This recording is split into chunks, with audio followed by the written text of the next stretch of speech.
Hello and welcome to Sketch in Review, a weekly SNL sketch review podcast. This is a sketch up episode because technical difficulties are the bane of my existence. So, Oop. you might notice that this is coming out well over a week late. uh, and pretty much so, we tried to record the episode on the Tuesday was the earliest we could get it done. We tried to Yep. record it on Tuesday, but for that recording, there was a technical difficulty with my mic, and so I was muted the entire time. Luckily, we Yep. only got 20 minutes into it. Yep. So we were like, all right, let's try again the next day, be fresh. The next day, my webcam broke. So I had to buy a new webcam. Which is why also now I look so much like clearer as opposed to the shitty like webcam integrated webcam on my laptop. Now you're getting a 1080p. Ooh. I think. Yeah. Well, 1080p. you're not going to get a 1080p on account of the fact that there's no way we're uploading this in anything better than 720p. But I, Connor, will currently be seeing Billy in 1080p. Yeah, I don't know how. And that then, shit of course, works. there's the fact that you're a lot of the people will be listening and not watching, and that's not going to change anything. But this is a nice webcam. Needs be said. Everyone needs to know that I got a nice-ish webcam. uh, I spent an amount of money on that I forget now, but it wasn't a lot. Alright, let's just hop right in. Sounds good. Alright, so we start with a cold open, which was the Easter Bunny and his and pals do an Easter wish. Let me just start by saying I love Bowen Yang. Oh wow! What a shocker on this. Yeah. What a shocker! Bowen Yang. What a shocker He's on great. this podcast in which we have an entire episode dedicated to just him. He's only been on the cast for 3 years, and we have an episode dedicated to just him. That's right. No other performer on SNL right now could do the Easter Bunny in the right way. Yes. To say the words that he had to say, and Yeah. make them No. enjoyable. You make a good point. He has a great way of like fulfilling this like role of I don't want to be here, but this is I'm still gonna give it my all. In like a snarky sort of vibe, and it's very he's very good at it. It's his sort of thing. So this entire cold open is what we call the character carousel. We just get like 30-second increments of just like characters either that you know and love or that are just fun and zany. This one is know and love for the most part. Yep. We'll get into it.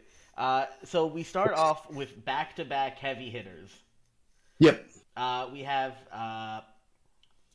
Kate McKinnon as Dr. Fauci. Always a classic. Always a classic. And this one is great because at this point, like, everyone has pretty much said that we're just going to live with COVID.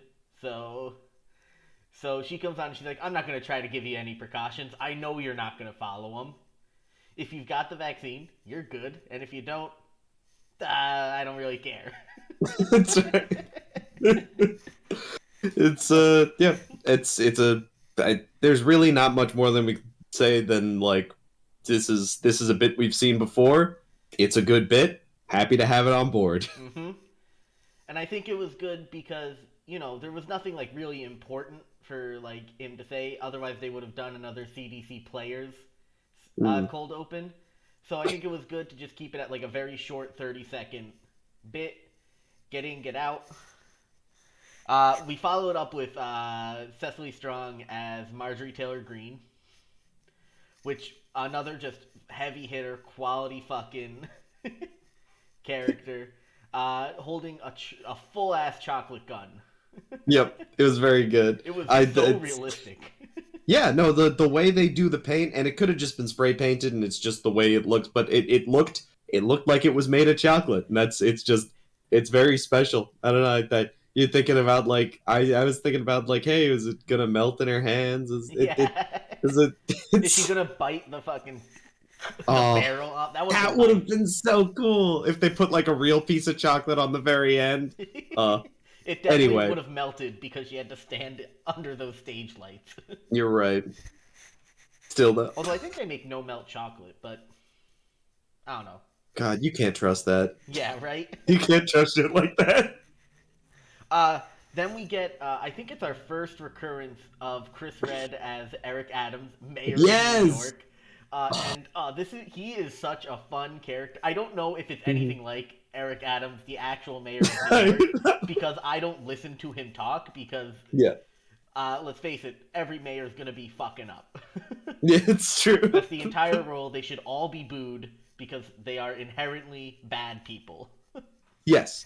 All true facts. But Chris Red does an amazing Eric Adams of just pure hype beast. Yep. He's just hype about everything. And this was a day or so after the subway shooting in Brooklyn. No, after they turn Yeah. the shooter turned themselves in. Oh yeah, I because think it took the I think the 30 shooting was hours. like a week ago. Oh, 30 hours? No, no, Okay. he said it only took like 30 hours to catch him. Gotcha. Which, But pretty good for the New York Police Department. It's the way that he's like shooter caught, sexy back. What's up, bitch? I'm from New York. It's just like, oh, like that's Chris Red is a catchphrase machine. That's his thing. You don't get we do not have very many catchphrase people in this cast of SNL, and it's good to have one person picking up the slack from the usual because catchphrases. the average has not changed. That's right.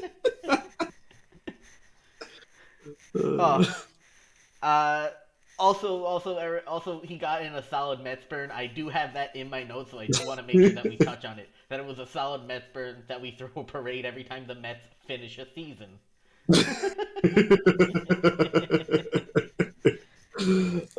Amazing. uh, so then we get the worst. Yeah, probably the worst actual, the worst character in the character carousel. We get Mikey Day as Elon Musk. Listen, there's a lot of hate on Mikey Day on this podcast, and I don't understand the slander. A I lot of like yeah, I Mikey don't know Day as a person. who's the person who's saying all these horrible things about Mikey Day. I don't know. I don't know where they are. Connor in the hot Like, dog costume. we all want to find who's doing this. But yeah, no, fuck him. It's a bad role. It He was did a bad job. Listen. I understand that like Elon uh, offered to buy Twitter like 6 hours before SNL went on, so you have to mention it.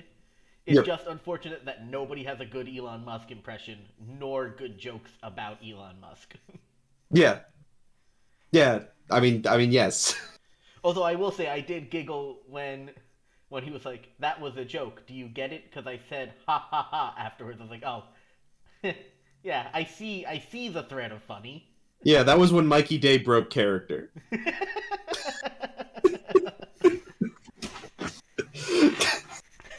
But yeah, no, it's just uh, it's not very it's you covered all the bases on that. It's not a good impression. There weren't good jokes. They probably wrote it in 6 hours. No need to get too too worked no up need to about get it. too in the weeds about it. Then we get Chloe Fineman returning as Britney Spears impression. I don't know enough about Britney Spears to like decide if it's a good impression or not. Therese, my partner, always says that it's not. She's always like, it's not that good. But everything I read online says it's pretty good. So I have no idea what to believe. Yeah, I don't know either. I all I know is that whenever she does the impression, I'm not happy. So I don't know whether it's a good or a bad impression. I just like, can we move on? I feel like it's hard because all she did was dance moves for this, and there were no like actual jokes. Yeah. I think the joke is just like, haha, Britney Spears, huh? Remember when when this was the whole joke? I mean, we did get the update that she is free, which good on SNL. Yeah. Oh, I think also it probably hit pretty well with the crowd, just because it was a good impression for a crowd that would go see a Lizzo double feature. sure. Anyway, we move on to Kyle Mooney's Jared Leto, which was like fun, Excellent costume. excellent. Yeah, it was an excellent costume, and we get this great joke that Jared Leto does in fact dress like Jesus. Yep. And it's an Easter show. It works. It's very good. We get a solid Morbius burn of if you're someone who likes to review movies, please don't go see Morbius. It's just not a movie for you. Oh. Oh. And then so we're finishing up. Bowen is saying like goodbye to the camera, and then James Austin Johnson kicks in the door of the set and says, "Not so fast." And Donald Trump walks onto the stage. Yep. I, we talked about it a lot in the scrapped recording, but Yep. it's just it's not. The problem is that you've got this great bit, right? Mm-hmm. James Austin Johnson does a terrific Trump when he's being like off the cuff and fun with it, where he's just taking like the last sentence of the last word of the sentence he just said as the jumping off point for the next sentence. Yeah, exactly. You mentioned this in the scrapped recording. Yeah. But anyway, but like you can't always have him on. Yes. First off, he's not the president anymore. So there's no excuse where it's like, oh, we have to because he's the president. Yep. Not to mention, anytime he's on, you can't have the actual president on because the guy who plays Biden is the same fucking guy. God, I do want a pre-record of like Of them interacting with each other.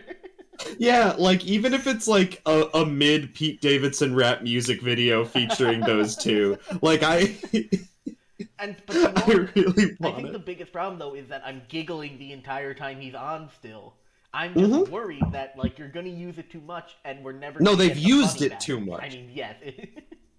The problem, like, yeah, what this should be a time where James Austin Johnson walks on in his Trump costume and everyone cheers for 2 minutes before he can start his set because it's a really good set. You just need absence so that your heart can grow any element of fondness.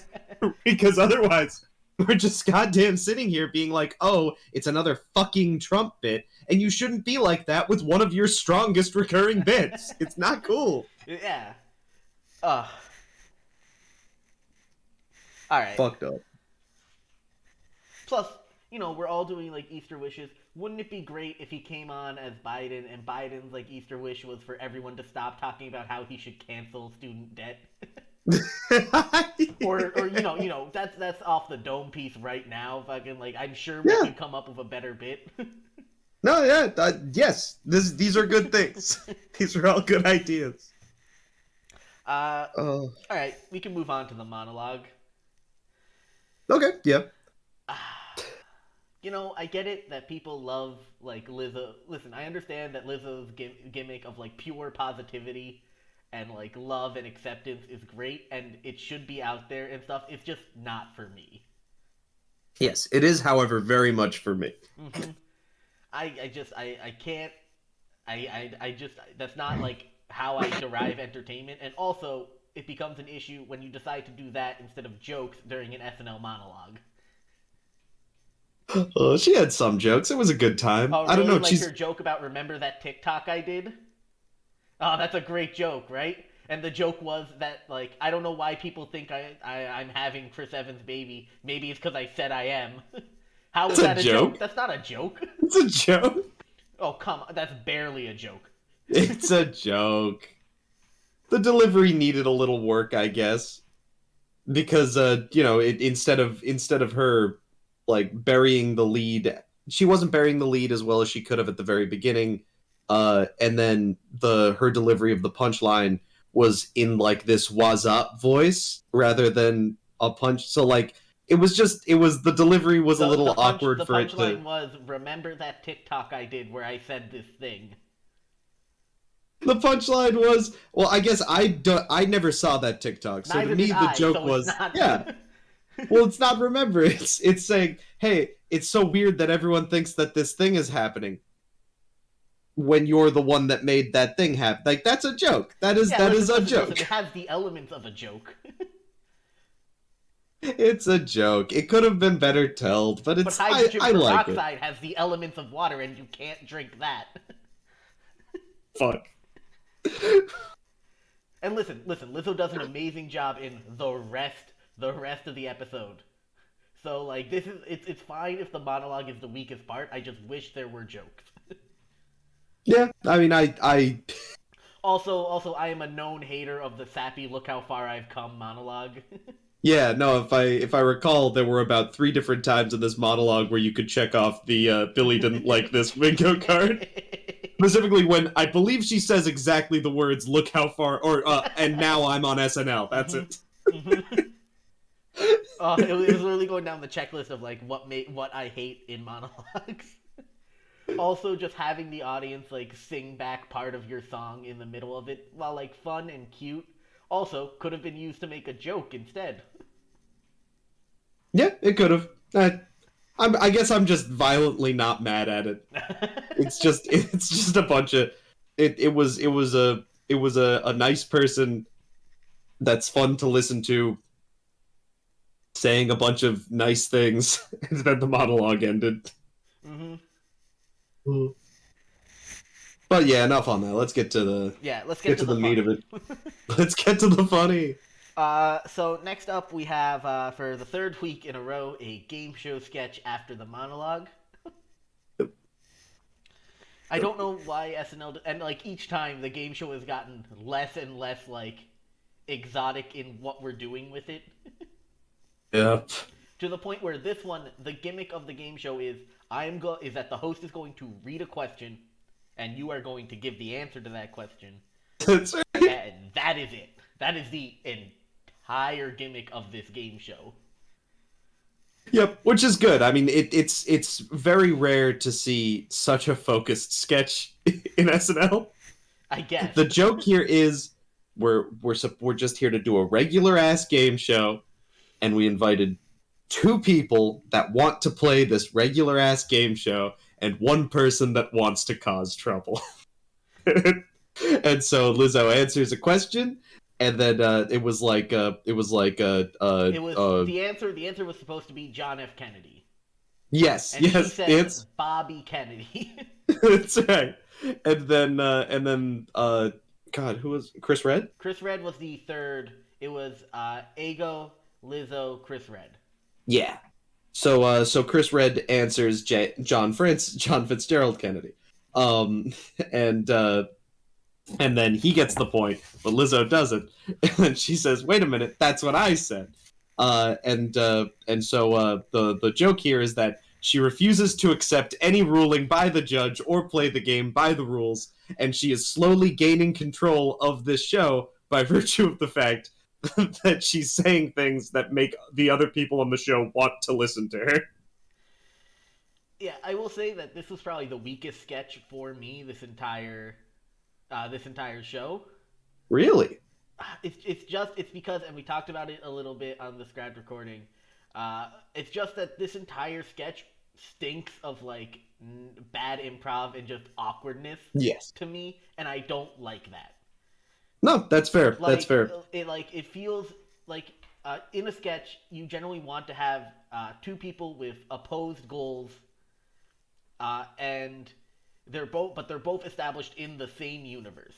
There's a difference between saying no and like you saying no and your character saying no, and this I understand that it's a written sketch and that like these are the lines that they decided on, but the entire time in the back of my head I'm just like, oh man, Liz was just deciding to be a nuisance. And I'm like, this isn't fair because it's a written thing. Yeah, no, I mean, you've covered both elements where this is annoying, but it also is you shouldn't judge it by those metrics. And again, we'll run out of shit that we've already said. But what I said in response to that was the fact that Lizzo, if this was a Kyle Mooney sketch, if this sketch was done on a night that we didn't have Lizzo, Kyle Mooney would be playing this role, and this sketch would be terrible. there would be so much dead air after everything he said. You'd just be like, okay, I can we just move on? I don't want to be a part of this anymore. Kyle Mooney's just being an asshole to people, and everyone's being awkward about it. But Lizzo has so much charisma that she is able to deliver this character that like becomes the mayor of Game Town by by just talking to by just like causing trouble on this show. Like she can play a troublemaker better than Kyle Mooney can in this way, Yeah, and it elevates the scene into something that's actually very strong to me. yeah, I will say that like I did laugh during it, but the entire time I'm just a little uncomfortable with the pure animosity between the two characters. Yeah. Also, I will say Mayor of Gametown is a great title to bestow upon an improviser who found the game. Yeah. Also, That just just came Mayor. to Mayor of Gametown is like such a solid concept alone. We should have had a whole sketch just on that. Yes, Mayor of Gametown is I. It's so. If I go on Google, if I go on YouTube and search Mayor of Gametown, and that is not what the sketch is actually called, you failed because that is such a good thing. Oh, yeah. So next up, we get the pre-record, which is a TikTok sketch. This is the first time we've seen it since Billie Eilish did Double Duty. Yep, And this one is much better than the Billie Eilish one. it is. Again, first off, it actually has like a rule of threes and ends on a punchline instead of having the punchline in the middle of the sketch like they did in the Billie Eilish one. In this one, we get a solid rule of threes where it starts where we see James Austin Johnson running on all fours, and he's talking about how like this is day 350 whatever of me doing this. Testosterone's off of the charts. Yeah. Which is just such a solid line to have at the end of any of these.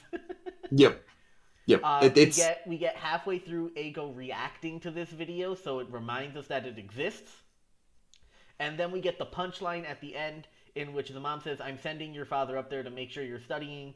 The father breaks in, and it's fucking James Austin Johnson on all fours, and your dad, please walk normally. And then it ends. It's like a solid rule of three punchline, perfect. And then in between, we just get all of these fucking hilarious 5-second bits. yep. Special shout out to my favorite. Oh yeah. Special shout out to my favorite part, which was Sarah Sherman and Lizzo sitting in a podcasting studio, and Sarah Sherman's like, "What are your favorite curse words?" And then she drops a ton of them, and then they're just laughing. You scroll away for like a minute, and then you come back, and they're still laughing, and then Sarah Sherman eats the mic. God, so good, so good. Such a good decision. The manic laughter followed by just. Yes. Eating a microphone is very rarely not a good gag. Like it's I love it so much. Very rarely. No, that's a double negative. Anyway, yeah, it's a strong sketch. It you told me I remember you last time there was the TikTok sketch. I hated it. And I said this just doesn't work. And then you convinced me that yes, this sketch could work. And this is an example of this sketch working. It just it's very very good.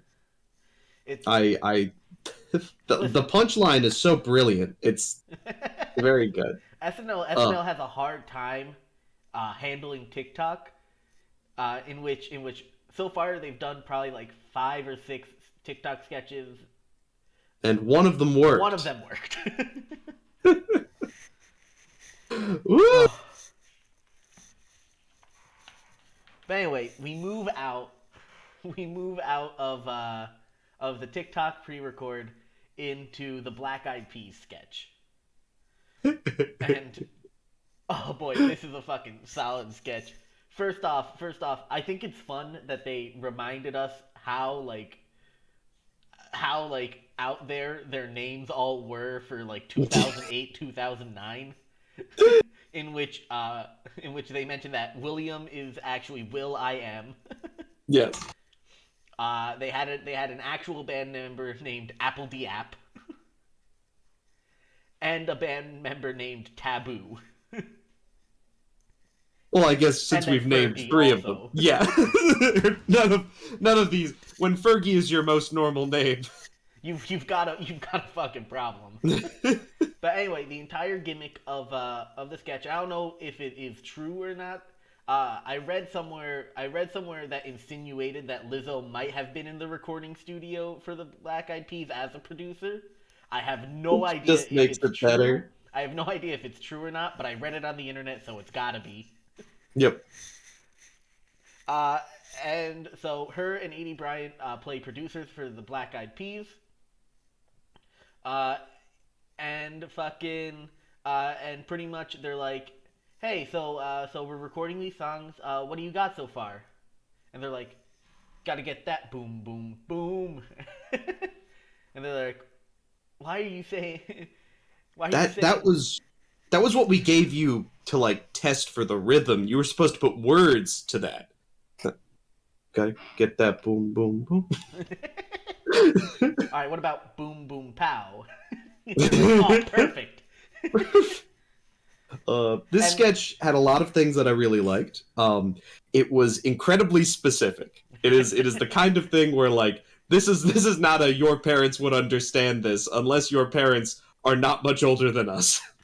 Like this one is specifically for the generation of people that went to bar mitzvahs and sweet 16s that were just only Black Eyed Peas music, because this is that genre of music, and yep, it's just fun to hear them do this thing. And they were songs that were essentially about nothing. Even like one of them was introduced as, yes, we're going for a song with the concept of tonight. That's not a concept. I mean, it is very barely a concept. yeah, It yeah, is, it's all just talking about how the fact that the lyrics to Black Eyed Peas songs are not lyrics. They're placeholder. They are actually placeholder lyrics. Gotta yeah. get that boom boom pow. Then Cecily Strong does an amazing Fergie impression, and we get a who's on first style interchange between her and Adie for Fergie's part of people in the place. Okay, Well, but what people? the The ones in people the in the place. place. All right, but where are they? The place. Who's there? The The people. people. Where are they going? They're going to the place. A lot of great stuff in this sketch, but I will say I'm very upset with the way the progression of the scene goes. It doesn't make sense. The first song they introduce, "Boom Boom Pow," the people there are frustrated with the Black Eyed Peas for the fact that they did not make lyrics to the song. And then the second part of the sketch, tonight, the people are excited at the fact that the song is about nothing. There is no reason for them to have changed their minds. And then at the very end, we make a joke on hit song "Let's Get It Started," which once had a rather hurtful name that was then changed because it was terrible. and uh, And they do a and they said solid call that, out of yeah, we needed to be a name. What was it? We needed to be something that's always gonna be okay. yeah. We need to be able to say it forever. That's right.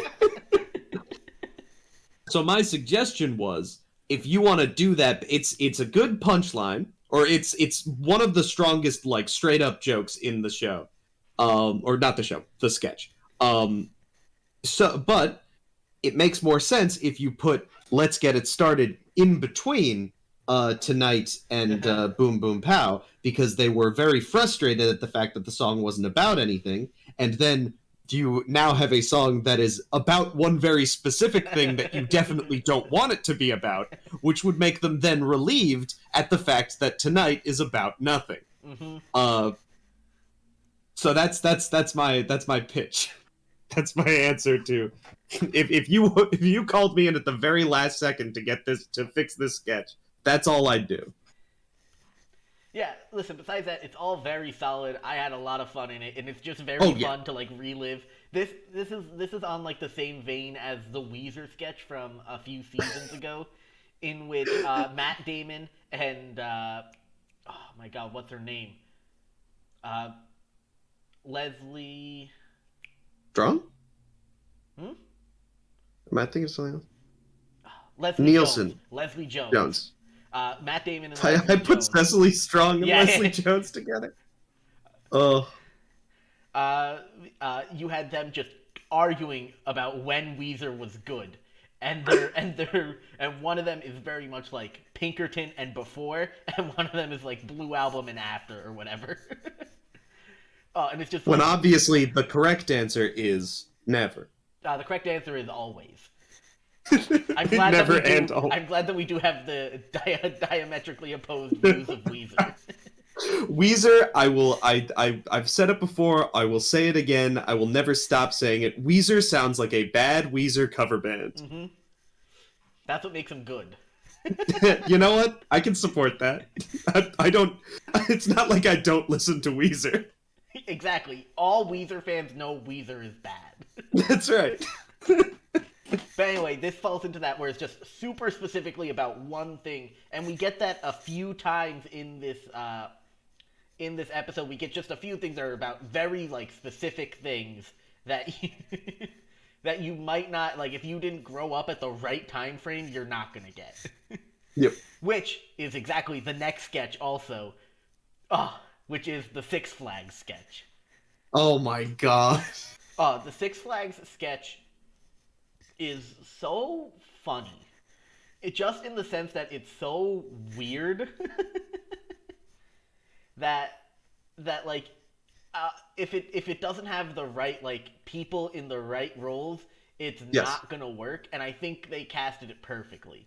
Yes. I don't. Sarah Sherman. So let's start with the start at the beginning. Lizzo and Mikey Day are finishing up a date, and Lizzo has taken him home. And Lizzo says, "Oh, I'm sorry, I forgot to tell you. I live with my grandfather. I hope that's okay." And he's like, "Yeah, no, I think that's really sweet that you live with your grandfather." And then Sarah Sherman comes on in a bald man cap and like a shawl.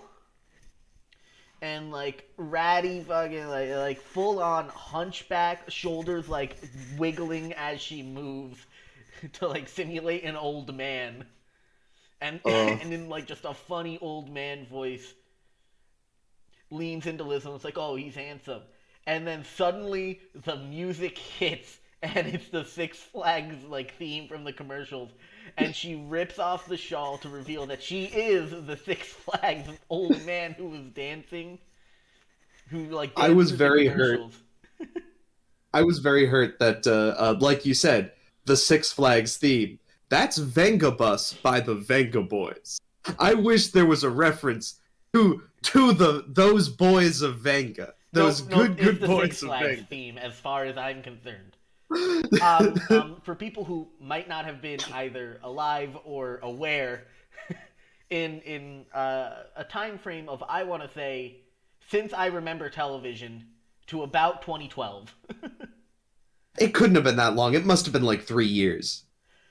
Listen. That is how long I remember actively seeing those commercials from the Damn. first time I saw television to about 2012 is when I started noticing, hey, the Six Flags commercials don't got that guy in it anymore. The entire commercial was just the theme music of dun dun dun dun dun dun dun dun dun dun, dun that with this old man in like a three-piece tuxedo just dancing like a madman. God, so in good. front of a green screen, and on the green screen was just camera footage of Six Flags Park of like you going on the ride. Well, no, he was. It wasn't just. There was like he would show up to people's houses and start Oh, fucking yeah. dancing, and they get on the bus. Listen, we like to party. The first commercial was just him in front of a green screen dancing, and then once the character took off, like Flo, like Mayhem, like all of those like commercial like mascots. Yeah. Then he started doing the like showing up to people's houses and dancing commercials. I thought Flo. My knowledge of the timescale of this is because I thought Flo was way after this. Flo has been around for over. Oh, she's been around for a long time. Yeah, but I have a distinct decade. memory of yeah, but I have a distinct memory of Six Flags not running that long. I mean, listen, like Flo is just a modern day representation, even though modern day she's been around for fucking like 12, 15 years probably. Oh. Uh, anyway, anyway, so so this is just like a solid like shot of nostalgia for anyone who remembers those commercials. And then the song ends, and then Sarah Sherman continues her old man jiggle out into the other room, saying that she's got to go get some tea. And Mikey Day is obviously perplexed. I think one of my favorite jokes to just throw in at any point is somebody completely misunderstanding why someone is perplexed Yes. about something. Yes. It's just always a solid line because then he goes, I just have a few questions, and she goes, I didn't really want to talk about it, but yes, my grandfather's white. It's such a good joke. Oh. And the escalation. We say this sometimes on the show, how it is not escalation to just add more of something, to just like to just. But in this very specific case, It is escalation it is because first her grandpa comes out, and he is the Six Flags guy who I'm looking up right now. His name is Mr. Six. Oh my god, that's amazing. So yeah. So Sarah Sherman is playing Mr. Six. And then it turns out that her grandmother is here too, who is also. It turns out that her grandfather is not the Six. Oh, No, sorry, her grandfather is the Six Flags guy, but her grandmother is a Six Flags guy, and there is a convention of Six Flags guys that are coming to her house to all dance. To all play poker. To all play poker. Also, it should be fun. It should be worth mentioning that Ego plays the grandmother Six Flags guy. Oh my god. So yes, eventually there are, and then at the very end, the punchline is all of the people that came in through the front door, the grandparents, and now people that are coming down the stairs are all old Six Flags men that are doing the Six Flags dance. And then there's also just like a solid in between like the dancing, which is the main part, and like kind of makes it a fish in the blender sketch because the fun is just the ludicrousness of it. Yeah. There's this solid bit in which Mikey Day is like trying to be like, I don't want you to feel awkward about it, and then Lizzo's like, oh, don't worry, when I have sex with you, I'm not gonna feel a thing. This recurring joke about how he has a small dick. Oh, so good. Everything about this sketch shouldn't work except for the pure just ludicrousness of the entire like aspect of it. Sarah Sherman at one point comes in and is like, oh, I got my hot tea, and then the music starts and she just throws the tea back to start dancing. Ago's holding a laundry basket of red bow ties, and it's filled because they both wear red bow ties at all times. There's just so much like little things about like, all right, so we have these two grandparents. They're both Six Flags guys. What else is this is a pure like, if this is true, what else is true? You're absolutely right. That's what makes the sketch so delightful. I love every second of it. Very good, very good. After that, we get a Please Don't Destroy sketch. Oh yes, this is a very good one. This is another just solid sketch. It starts like a lot of them do, in which the three Please Don't Destroy boys are sitting down in their office with the host of the week, and they're discussing a sketch idea, and then something else happens. And this one has a really fun premise in which Lizzo is like, yeah, I'm not that scared to host SNL, but I don't know if I'm going to come up with 2 new songs. Which is just such a fun bit as like person who's mainly been a musical guest, who's like a musician, not worried about the acting part, only worried that they're not going to be able to make new songs, which they do all the time. Well, but also just the fact that she came on, when you come on to SNL as a musical act, you are either trying to just promote yourself and not playing 2 new songs, or you're trying to promote an album or a project, and you already have the songs that you will play. The absurdity here is the fact that she showed up and she was like, I need 2 new songs. And she's talking to the 3 SNL writers. Yeah, Specifically, three fucking. three pasty ass white. That's right. Oh. And she's like, well, I need a new black anthem. And then they're like, are you sure we should be writing this? Oh, yeah, it's so it's so good. It's just the fact that fucking like Lizzo's like I don't have new songs. You need to write me a new song. I love that they were fucking like we could write like a white guy anthem. We shouldn't write a white guy anthem. It's a great. Well, the best joke in it is when Dismukes comes in his standard. Dismukes walks in as a page, but this time he's not a page. He's just Dismukes. Um, I like the idea that this Mukes has both roles. He is both a page, a writer, and a performer on SNL. he walks up and he goes and he's like, Hey, you got 10 he, minutes. So he that's first right. he shows up, he's like, hey, you got 10 minutes, and she's like, cool. And then he shows up a second time, he's like, hey, you got 5 minutes, and those two new songs better be awesome, or I'm gonna kill you. That's right. And then she looks at the Please Don't Destroy Boy, he's like, can you do that? And then he just say, he's done it before. He's done it before.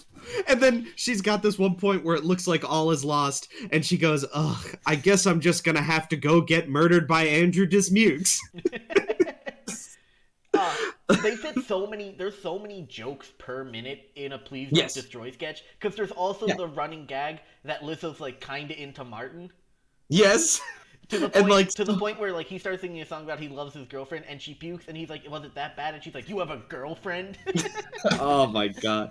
Yeah, they like they're internet funny. They were from the internet. They write good internet humor, and I mean internet humor is full to the brim of jokes. And also, those Please Don't Destroy boys can write a throwaway gag where like they the whole joke is that you're saying something and not addressing it. It's good. It's a great time. Yeah. I love it. Oh, and then right at the end, just horny zookeeper, where they're like, we had this idea for a sketch that's like, you know, you're a horny zookeeper, and she's like, oh, I can make a song about that. That's right. Very strong. Very, very strong. They always listen. Here's the thing: you don't get a Please Don't Destroy sketch every week, but anytime you do, it's always quality. Yes, it's true.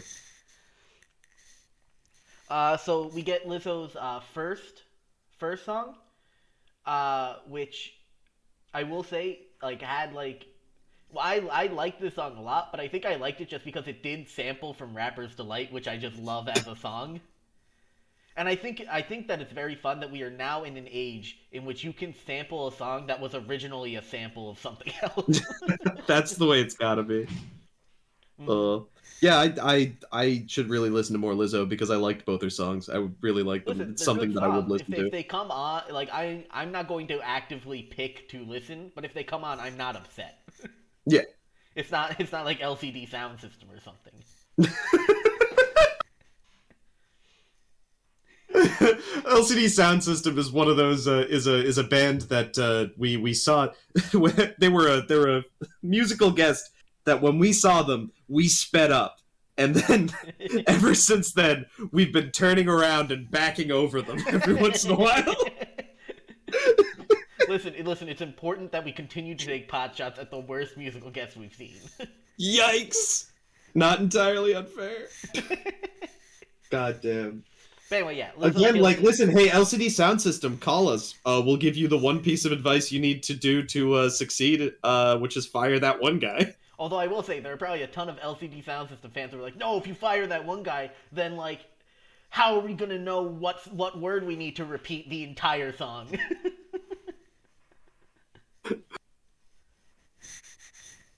Anyway, yeah, you know, like we always say, if a musical guest, like, does anywhere from average and up, we don't have much to say because like we're not music people. Yeah. We like music, but we're not music people. That's right. This is the kind of music that I would listen to. That is the highest one of the highest phrases I can give for this. I would love at some point for like someone that like either of us like really know well to come on, because then I think we'd have a lot to say. But I don't think that's gonna happen. Anyway, next up we've got the weekend update. This crowd was not prepared for Weekend Update.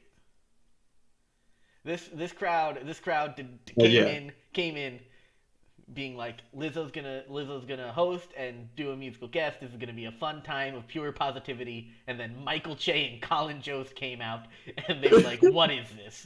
the fact that Michael Che, I don't think any of his jokes landed. I don't think anyone laughed, and they all just gasped at what he said. And I here's the couldn't thing, tell because I was too Michael, busy laughing. Michael Che didn't say anything like anything worse than what he's said before on SNL, and honestly, relatively, like, his worst joke there was still like fine. Yeah. This isn't. Wait, did he do a women drivers? Because he does a lot No, of women he didn't. drivers jokes that He make you didn't go do like, Mike, specifically. this is the year of our Lord 2022. He didn't do a women drivers joke. He did a joke in which women apologize even when they're not at fault. Yeah, I didn't get that one. That one was that she got hit by a car or something, and then she said sorry. Ah, okay. Like, it's not a great joke, but it's definitely not Yeah. like oh, the crowd's gonna get you. Because oh, Oh, there was also a solid Ghostbusters joke though from what was Michael the song? J. Oh yeah. Oh my God, such a good Ghostbusters There's joke. something strange in your neighborhood. Oh. But anyway, yeah, this was not the crowd for Weekend Update. but that happens sometimes. Yeah. Like No, when and like it when doesn't. It BTS doesn't make it performed. a weaker weekend update. Yeah, the Weekend It's Update was just still solid. fun. It's like when BTS was the musical guest. Listen, that was just not a night for sketches or Weekend Update. Anyway, we get one featured segment for this, and it's a solid one. Melissa Villasenor knocks it out of the park as Cesar Perez, Colin Jost's driver. And It's so good. Melissa has a habit of just consistently like posting on her Twitter about how she's not utilized enough. And listen, I mean, I'd believe it if we got more of this. I'd be happy, and we yeah, but don't the get a lot of problem, it. but my biggest thing is I've watched some of her stand up too. Not really my cup of tea for a lot of her stand up. I feel like there's like this is a very good, this is like peak performance for her. But the problem is this isn't like what you're gonna consistently get, at least from what I've seen on SNL. Well, I think like I think that it is very fair to complain about not being properly utilized on SNL because I think that if any show is going to not properly utilize its talent, it is going to be SNL. There's so many times, so many sketches where somebody is just in a bad role for them Mm-hmm. to the point where we're cheering. We need to specifically celebrate sketches in which somebody was perfectly cast for this role, Yes. where you get your Bowen Yang as the Easter Bunny instead of Mikey Day as the Easter Bunny, which in a not very far mirror universe that happened. Like it's What do you mean? I get In a that. not very far universe, it's Pete Davidson. That would be awesome. Pete Davidson would be pretty Exactly. good. That's another one where it's like, oh, we would have been like, oh, this is great. Yep. But anyway, But like yeah, Cesar the Perez is hilarious. It's so good. In which first off, Melissa brought out a fucking like stand up comedy '80s mic to like do her set into, which is so good. And she starts out and she's saying some jokes, and then she makes fun of her cousin Carlitos, who collects lizards. And the punchline is, hey, instead of getting a 10th lizard, why don't you get one girlfriend? Hey. which is just a very, very, very lukewarm joke. Like, no one would get hurt by that joke. And then she breaks down. Yeah, and it's just, oh, Carlitos, I'm so sorry. I, you keep having those lizards, buddy. It's okay. It's okay. You'll get a girlfriend or boyfriend when you're ready. And that's the running joke. She asks to do she like sets up another joke, and then she hard turns into increasingly being shittier to Carlitos, and then taking a whole minute to apologize to him, and then Colin being like, "Wow, I'm sure it's okay. I'm sorry. Like I don't know what to. I'm Colin Jost. He is Colin Joesting it a lot. It's just very Colin." husband of famous Asian American actress Oh Scarlett my god. Johansson. I think I think my favorite part though was after the first Carlitos joke, uh Cesar Perez turns and goes, can we cut that? And Colin just turns and is like, we're No, famously live. that's right. We're famously live.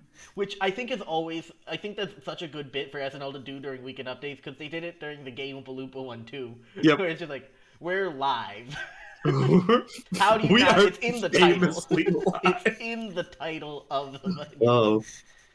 uh fucking, and then right at the end, doing a full diatribe about how like you're great, you're a wonderful person, you're gonna grow up into a great man. It doesn't matter if you're nerdy or this or that or the other thing, because you can still grow up and be whoever you want. Just look at Colin Jost, and we get a solid Jost roast to end weekend update because that's what we need in life Amazing. is more Jost roasts. Yes. Always roast Jost. It's funny. So I'm moving into Jersey, and nearby Colin Jost is doing like a comedy tour around the same time, and I'm like, oh, do I go? I'm sure it's either going to be like very good or it's going to be bad in a way that would be fun to see Colin in this light. I think it'll be good because he is also the head writer of SNL. Like Yeah. he's not a bad comedian. Yeah. Anyway, But like those times where you see someone that's like really good in one context and then you see their stand up and you're like, "Wow, I actually like you a lot less." that's Michael Che for me a little bit. He's very good on I believe it. Update. Watching his stand up, it was all right. Yeah, cuz I feel like he would just when he's left to his own devices lean into his Impulses. worst impulses and just like I love that he loves making the audience uncomfortable, but like the ways in which he tries to make the audience uncomfortable and the ways in which he has a funny joke by making the audience uncomfortable never overlap. It is always a good writer giving Michael Che a line to make the audience uncomfortable and then him delivering it well. That is always what happens. All right, we'll move on to the next sketch, which is the orgy planning sketch. This is another character carousel that SNL does so well. I think this one's a little bit different, though, just because I was thinking about this since we got the extra time. It worked so perfectly because everyone was already on stage. So you got just a little bit of a preview of pretty much of what everyone's character was going to be without seeing them do anything yet. Which is the sketch again? This is the one in which Andrew Dismukes plays plays like a slave boy. Oh yes, no. This one got a little trying on me for a little bit, but you are right. Like the joke is strong, the idea is strong, and all the performances are on point, and you do get to see everything beforehand. It all works. I don't need it, but it's a very good sketch, Yeah, or it's a good sketch. yes. Listen, on another night, this might be like a very very good sketch. On this night, Yes. it's an average sketch, which says a lot about like how good this episode is. Because this Yes. sketch is pretty funny. You get solid. You get this mute getting spanked in the funniest fuck. I don't know how he manages to make like so little so good. God love him. But anyway, I love the entire gimmick is just that Cecily and Bowen are event planners for like the Mad King in ancient wherever. Yeah, they do their best to make it a very non-denominational ancient kingdom. You've got a lot of Roman stuff, a lot of Egyptian stuff, They some did. I think Persian they stuff. did like in the cut in. They do name a place. I just forget the place. No, I'm almost certain it is a fictional place. Yeah, Like I probably. believe they came up with a fictional. I don't remember it either, so it Good could be move, real. to But be honest. absolutely, like it's very much a you couldn't have done this sketch if you played it different. And the entire gimmick is just that the event planner's like, well, we need this event to be an insane orgy of doom, in order to really go with Yep. his mad god king image. It's very like it's such a simple joke that like it works. Mhm. It's the the fusion of this like orgy of doom, this anarchic nonsense thing with regular planners like fucking directors or set managers or whatever they are, just like trying to make sure everybody's in their places and doing the right things. It's basically getting down the blocking of an orgy Uh-huh. is a fun idea in and of itself. and And that's the whole thing, is just a strong joke and then people riffing off of that joke for the whole time. I mm, think it goes on a little long. I don't I some of the jokes, I mean, you know, the escalation isn't really there, but there again, a is no strong escalation. concept, fun joke. Yeah. Strong But I concept, will fun say joke. that Kate McKinnon is an MVP for making out with that goat. Yo, Jesus Christ. I was like, I Good for can't her. believe she did it. Good for her. Yeah. There is so much respect that I have for that. Holy shit.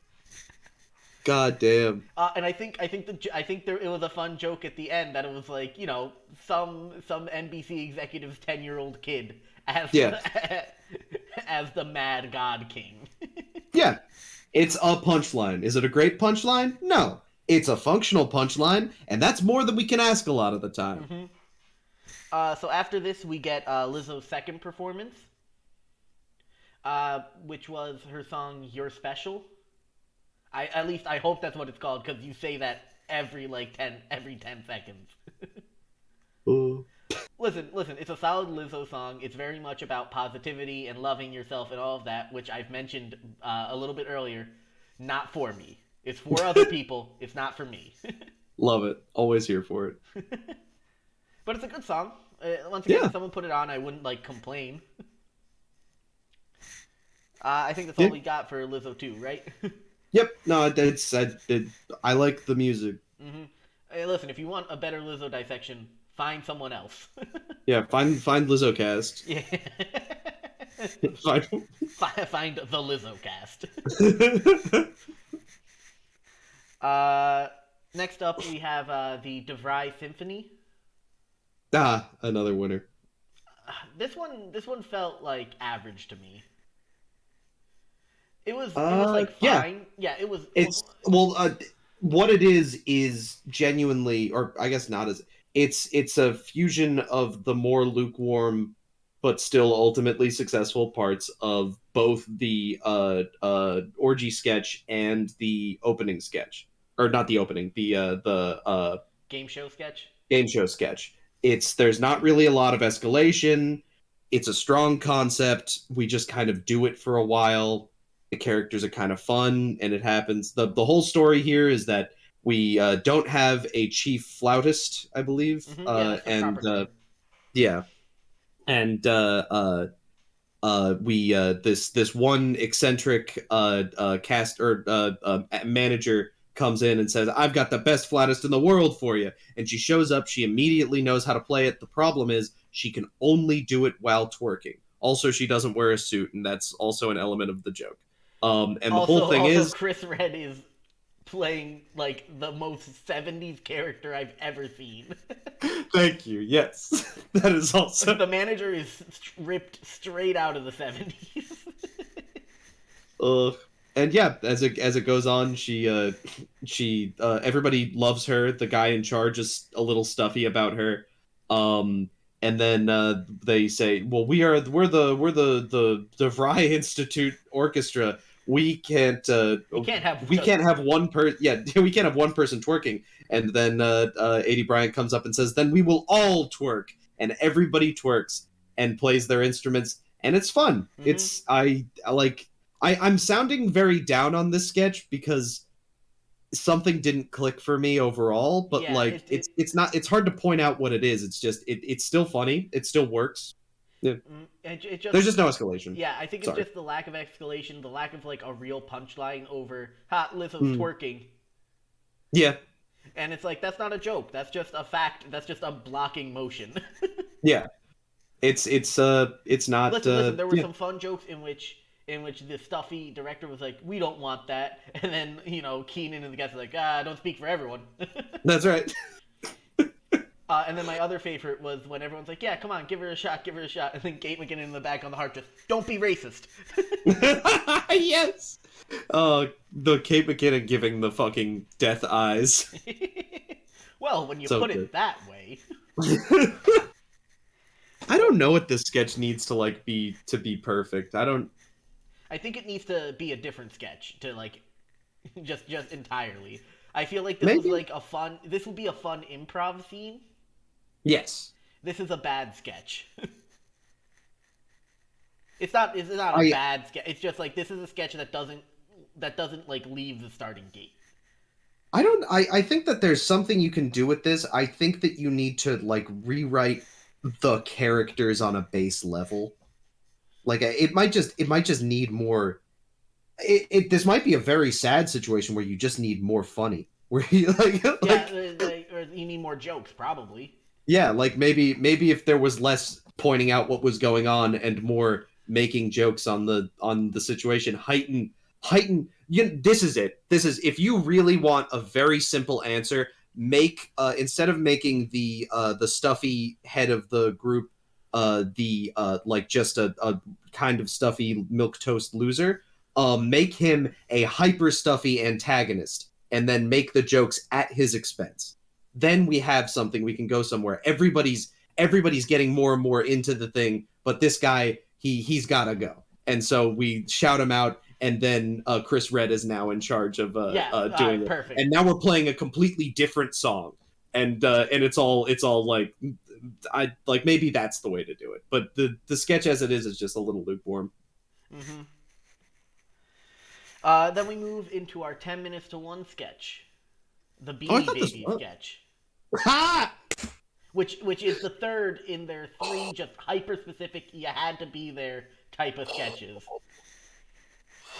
I feel like this was at one point a cut for time sketch because Mm, when I watched it live with my partner, she said that like I've seen this sketch before, and I sometimes watch like the cut for times with her. So she's like, I mhm. have seen this before. They've redone this sketch, and I'm like, hmm. It's like the Sarah Lee sketch because you can find the cut for time version, and then there's the Harry Styles version. Mm. I think Sarah Lee needs to stop going to so many three ways. I think you're right. Anyway, so it starts off as a pretty like normal, in quotation marks, 10 minutes to one sketch, in which Andrew Dismukes and Lizzo are a married couple, and Andrew Dismukes just quit his job so that they can do whatever they want, and he's like, "We're millionaires. We've got investments. I've got my Beanie Babies." Which inherently itself could have been the full sketch is him Yep. finding out that his Beanie Babies are worthless and freaking out.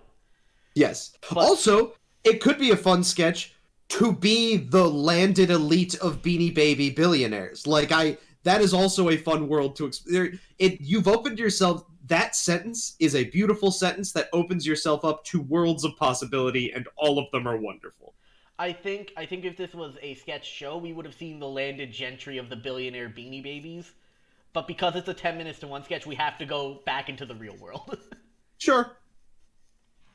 Because like you can't just like touch on it and not fully explore that for 15 minutes. But anyway, he finds out that his Beanie Babies are pretty much worthless, and he freaks out. He slams the Beanie Baby case like onto the onto the ground, and is freaking out. And that could have been the whole sketch, right? Figure out how to escalate from there. No. Instead, they decide we're gonna make a hard left turn, in which Andrew Sneak's like, maybe I just start drawing Mario professionally. No, no, no. He's the best Mario drawer I've ever seen in my life. Lizzo's doubling down on every stupid thing Dismuke says. First off, Dismuke's except just like except for for the some fact reason. that being a professional Mario drawer is not a real job. That is the That's only right. thing she doesn't believe. That's right. Oh my god. Yeah, that's a very underrated bit that I think needs to be done more, where like somebody mentions a list of insane things and then one person picks only one of those insane things that isn't okay. The rest of it perfectly lines My up. this No, week's no, you don't understand. These are the best drawings of Mario I've ever Yeah, seen. this week's The looks like a problem is shitty drawing on like lined paper That is Mario in green, and the other two couples are like, "Isn't Mario supposed to be in red? Isn't green Luigi?" And Lizzo's like, "No, you don't have to lie to him. That is an objectively perfect Mario." Which is just, and Lizzo delivers it so perfectly. It's so fun. And Oh, then so it kind of ends where they're like where Lizzo and Disney's like, "No, we're gonna separate, and I'm gonna go become a professional Mario drawer." And then it cuts no, to no, he doesn't say they're gonna oh separate. She says she's pregnant with his baby. And then they celebrate, and then the credits roll, oh. and he mentions that he ran away that night to Japan, and now he's the most famous Mario. He works for Nintendo and is the most famous Mario drawer in the world. And he's writing this to his son, who he's asking to stop calling him because it makes him sad. Oh, this is a perfect 10 minute to one sketch. Yes, no, this is I love If this that's sketch didn't oh exist, then I think Six Flags would have had to come here as another perfect 10 minutes to one sketch. yep. But this one is solid. I really like it follows the idea that 10 minutes to one is weird, but because weird is in fashion now with the 18 to 35 demographic, the YouTube generation as I call them. Because like comedy nerds really like the fucking weird shit. You got to put it on earlier now. The 10 minutes to one can still be weird. It's just got to be weird in a different way. And Yeah. this I think is perfect, in which you take very normal. You took this entire story is relatively normal if you take out like if you black eyed peas it and take out the specifics.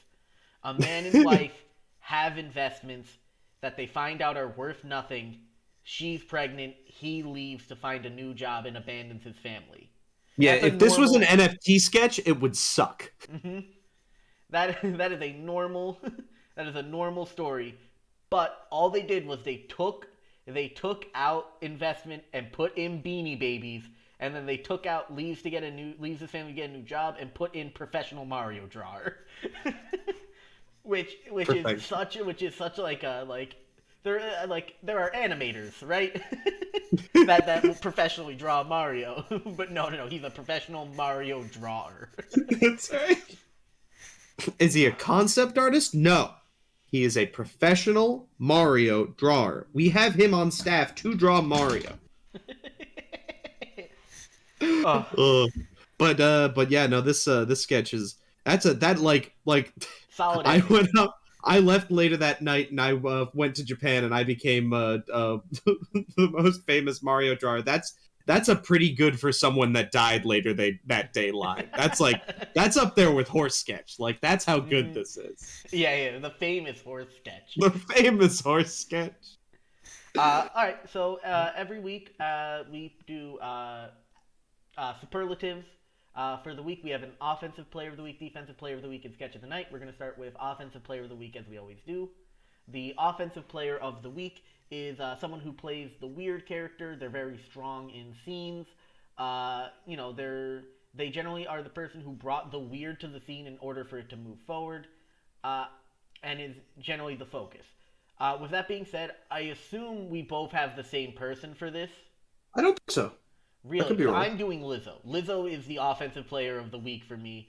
She was the weird in a lot of scenes. She's super charismatic. She's very much like able to command a stage presence, and she was allowed to be weird and do the weird things and continually and like she didn't do any defensive work. She was all offense.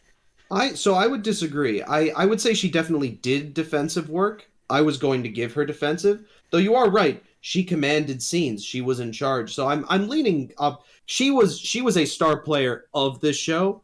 I don't know where to put her of the two. I would argue that she was defensive. She made scenes that wouldn't otherwise work.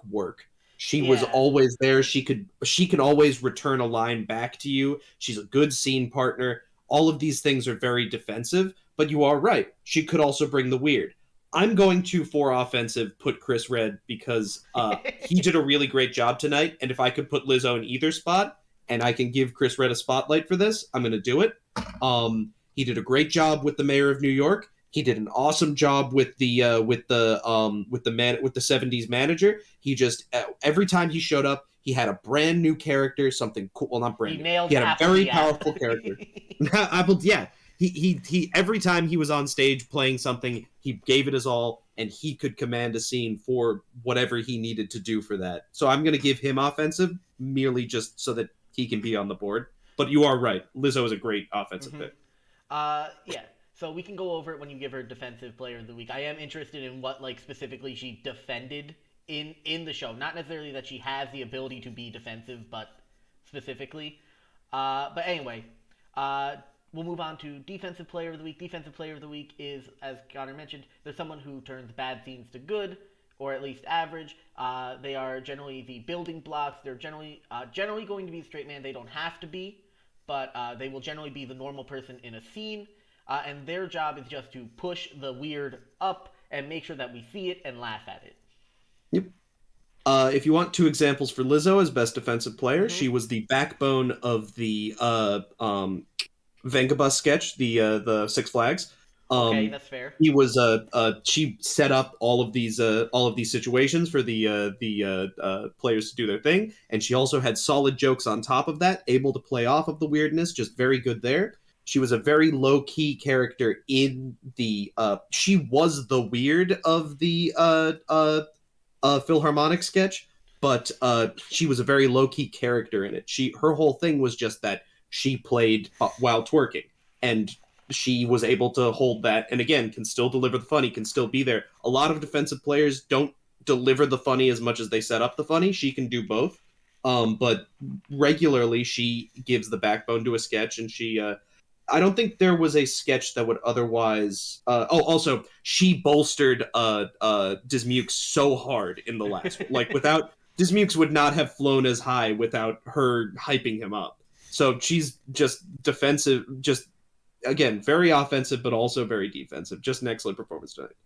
Yeah, Big fan. I don't think I have anyone who actually, now that you've like specifically like laid it out, has played more defense in this episode than her. You can give her both. I am Fuck it. giving her both. No, I'm giving her both. She nailed it. Listen. I don't often there is an offensive and deep. I think Lizzo deserves both at this point. You're right because she saved Mayor of Gametown.